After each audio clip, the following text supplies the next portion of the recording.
Assalamualaikum warahmatullahi wabarakatuh.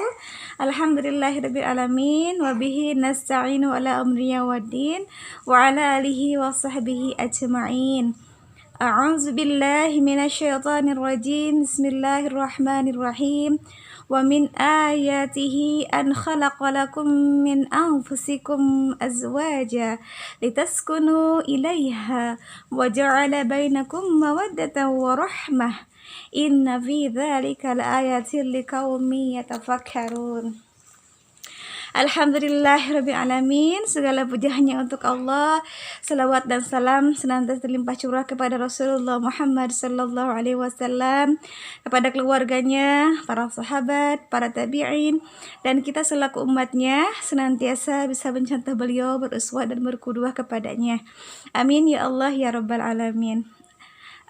Sahabat solehah, alhamdulillah hari ini kita bisa bertatap muka kembali dalam season kedua terkait dengan sharing tentang pranikah dan pasca nikah. Kemarin kita sudah membahas hal-hal apa saja yang setidaknya secara umum bisa kita laksanakan atau persiapkan menjelang pernikahan. Insya Allah malam ini kita akan membahas terkait dengan hal apa saja yang sekiranya bisa kita lakukan setelah pernikahan agar pernikahan kita sebagaimana yang termaktub dalam ayat Al-Qur'an yang Allah firmankan tadi, bahwasanya tujuan pernikahan adalah untuk mencapai sakinah, mawaddah, warahmah. Tentu saja siapapun dari kita yang menjalin pernikahan, setelah kemarin kita sudah mengetahui hal apa saja yang perlu kita persiapkan terkait dengan memilih calon, maka ketika hari indah tiba pun Masya Allah, seseorang yang mungkin menjadi bagian dari doa-doa kita di setiap sepertiga malam kita, di setiap istikharah kita, Allah takdirkan dengan adanya ijab dan qabul yang disaksikan oleh Allah dan para malaikatnya, maka yang tadinya haram akan menjadi halal. Yang tadinya agama kita masih separuh, maka akan menjadi lengkap seperti itu. Allah berfirman tadi dalam surat Ar-Rum ayat 21 bahwasanya setiap hambanya dipasang-pasangkan, kemudian diciptakan untuk berpasang-pasangan, demikian untuk membangun keluarga yang sakinah, mawaddah, warahmah. Setiap kita mendengar atau kita menghadiri pernikahan, tentu saja doanya selalu itu yang terucap. Semoga sakinah, mawaddah, warahmah.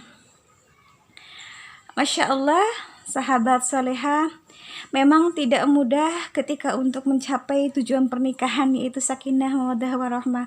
Ada banyak hal yang bisa kita lakukan, ada banyak hal yang bisa kita persiapkan. Mungkin tadi jauh-jauh hari sebelum kita menjelang pernikahan, nah ketika sudah ijab kabul terucap, maka tidak ada lagi kata terlambat. Tetap sama-sama belajar. Yang tadinya saling mengenal melalui ta'aruf, maka setelah pernikahan lebih diperkenalkan kembali. Sebagaimana yang kita ketahui bahwasanya pernikahan adalah mempertemukan dua orang yang berbeda, kemudian keluarga yang berbeda, sikap yang berbeda, rasa ingin tahu juga yang berbeda, ya, visi misi yang memang juga mungkin awalnya berbeda, tapi ketika setelah pernikahan maka komitmen itu harus dibentuk bersama-sama. Jadi antara laki-laki dan perempuan harus satu visi misi dalam pernikahan, sehingga tujuan pernikahan akan tercapai seperti itu. Nah, sebagai seorang perempuan, tentu saja sahabat-sahabat soleha, kita tahu porsi kita sebagai seorang istri, dan suami pun harus tahu porsinya sebagai seorang suami. Nah, insya Allah di sini secara umum saya akan mencoba sedikit berbagi mungkin atau sharing terkait dengan hal-hal apa saja yang bisa kita lakukan sebagai seorang istri setelah pernikahan. Sebuah pernikahan tentu saja seorang suami punya tanggung jawab, beliau juga punya hak. Seorang istri pun punya tanggung jawab, begitupun ia punya hak. Di sini bukankah kita harus menyelesaikan dulu tanggung jawab atau kewajiban kita daripada kita menerima hak terlebih dahulu? Kita berhak menerima perlakuan baik, kita berhak menerima kasih sayang, kita berhak menerima hadiah, kita berhak menerima penghargaan dan yang lainnya. Tapi tentu saja kita berusaha untuk senantiasa melakukan yang terbaik melalui kewajiban-kewajiban kita. Karena ketika kita berlaku baik, maka suami kita pun akan memperlakukan kita dengan cara yang lebih baik. Yang kita lakukan, sahabat-sahabat, adalah seorang wanita muslimah. Yang pertama adalah taat kepada suami. Taat di sini dalam arti senantiasa menjalankan perintah suami selama perintah suami itu tidak bertentangan dengan syariat Allah. Selama perintah suami itu tidak bertentangan dengan syariat Rasulullah. Kita sebagai seorang perempuan, karena kita adalah makmum, kita wajib mengikuti apapun yang dikatakan oleh imam kita, karena suami adalah imam dalam keluarga kita. Tetapi dalam hal ini taat tidak selamanya suami punya hak otoriter. Maksudnya apapun kita mengikuti suami tanpa kita mengajukan atau mengusulkan pendapat. Tentu saja tidak demikian. Karena rumah tangga itu tempat di mana kita bisa bermusyawarah. Ketika ada hal-hal yang sifatnya bukan prinsip, tentu saja misalnya kita berdiskusi, misalnya mau tetap berkarir gitu ya, mau ada kegiatan apa dan sebagainya, bisa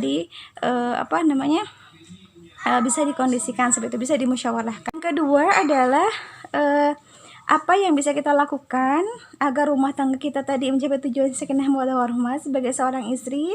Yang kedua adalah tetap bermuka manis di hadapan suami. Ya, Masya Allah sahabat-sahabat, bermuka manis, tetap menampakkan keceriaan, rasa senang, rasa menawan, sehingga suami indah memandang kita, ya.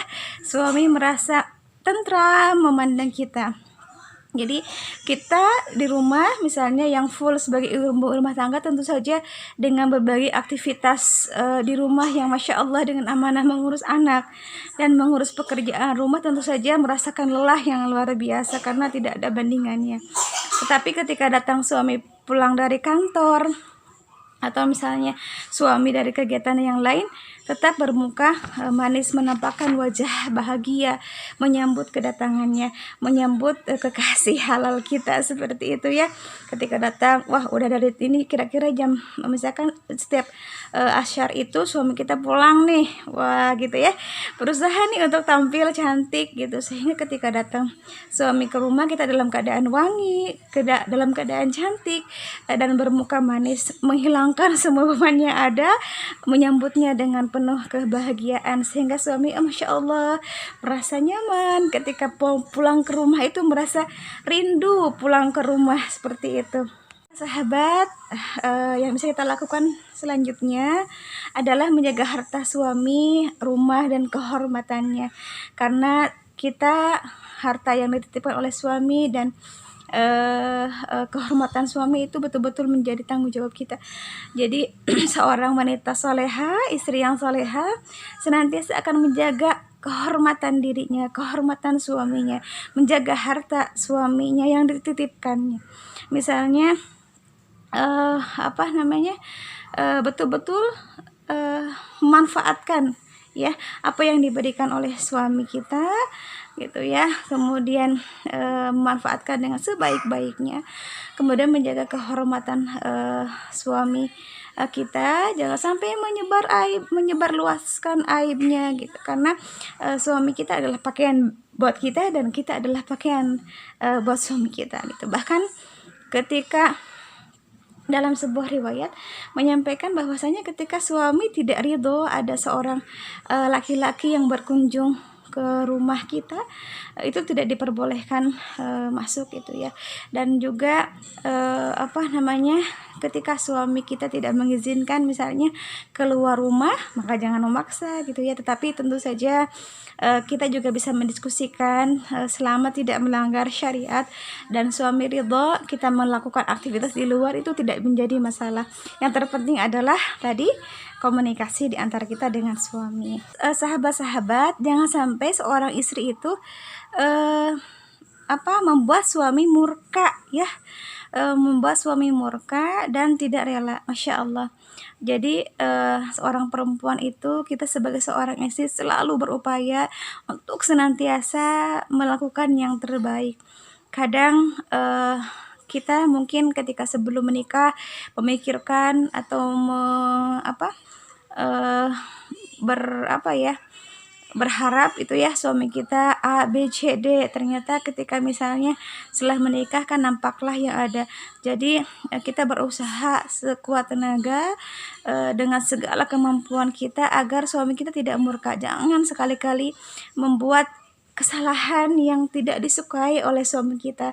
Misalnya ketika sudah menikah, proses ta'aruf sudah dilewati, kita misalkan tahu apa hal yang disukainya, apa hal yang tidak disukainya, maka jangan sekali-kali kita melakukan hal yang tidak disukainya. Walaupun tentu saja namanya manusia, saudara-saudariku, kita tidak terlepas dari namanya kesalahan. Tapi jangan sampai kita memancing emosi, kita jangan sampai mengulang-ulang kesalahan sehingga suami kita jadi ilfil gitu ya, tidak suka gitu ya, murka gitu. Termasuk hal-hal yang mohon izin, misalnya ketika misalnya suami itu sedang berkeinginan kepada kita ya, bahkan dalam sebuah riwayat disampaikan, bahkan ketika dalam kondisi dalam kendaraan atau dalam unta pun ketika suaminya berhajat, maka perempuan itu wajib untuk mengikuti keinginannya. Karena Masya Allah, ketika suami tidak ridho atau murka, maka kekhawatiran yang paling ditakuti oleh seorang perempuan adalah karena suami adanya punya talak seperti itu, sedangkan perempuan itu tidak punya talak sama sekali. Jadi Masya Allah, seorang perempuan itu, kita sebagai seorang istri tentu saja harus senantiasa berupaya untuk melakukan yang terbaik. Insya Allah ketika kita berusaha untuk melakukan yang terbaik, maka suami kita pun pasti akan melakukan yang terbaik. Ketika misalnya kita bersikap romantis ya, sekedar memberikan makanan ya, memberikan minuman gitu ya, memberikan perlakuan, maka sekeras apapun ya hati seorang suami maka akan meleleh gitu ya. Adapun kalau misalnya kita berharap diperlakukan A, B, C, D misalnya, loh kok kalau saya misalnya kenapa ya kalau suami itu tidak pernah ngasih bunga misalnya ya, tidak bisa romantis. Jangan pernah membanding-bandingkan antara suami kita dengan yang lain. Seperti syukuri, karena yakin ketika satu kejelekan beliau, satu kejelekan suami kita, maka ada banyak berpuluh-puluh ribu mungkin ya kebaikan-kebaikan yang ada. Jadi sahabat-sahabat, jangan lupa ketika sudah menikah, kadang teori dan praktek itu tidak sama, dan tentu saja setiap keluarga akan berbeda-beda cara penanganannya. Yang terpenting adalah ketika sudah menikah, tadi satu, niatnya menikah karena Allah. Jika menikah karena Allah, apapun masalah, apapun kekurangan dan kelebihan pasangan akan tetap disyukuri menjadi suatu ladang amal soleh ya. Kesabarannya ya, kemudian kebaikannya, itu semuanya akan menjadi ladang amal soleh. Begitupun nanti Masya Allah setelah menikah, memiliki putra putri, memiliki anak, itu masalah tidak akan sempat tidak akan pernah selesai begitu saja. Tapi bagaimanapun keadaannya tentu saja dikembalikan lagi kepada kita semua. Itu sahabat, mohon maaf yang sebesar-besarnya untuk sharing season pasca nikah ini. Tentu saja banyak sekali kekurangan karena kebodohan saya, semoga Allah mengampuni, dan ketika ada baiknya itu yakin datangnya dari Allah. silakan nanti untuk lebih kita jelas, mungkin ada sesi tanya jawab, silakan teman-teman juga bisa menambahkan dan mengupas apa yang tadi saya sampaikan. Mohon maaf yang sebesar-besarnya. Semoga mafhum atas kebodohan saya dan teman-teman memaafkannya, dan semoga Allah mengampuni. Silakan nanti kita sharing, kita diskusi kembali. Insya Allah akan menjadi kebaikan buat kita semua. Demikian, wassalamualaikum warahmatullahi wabarakatuh.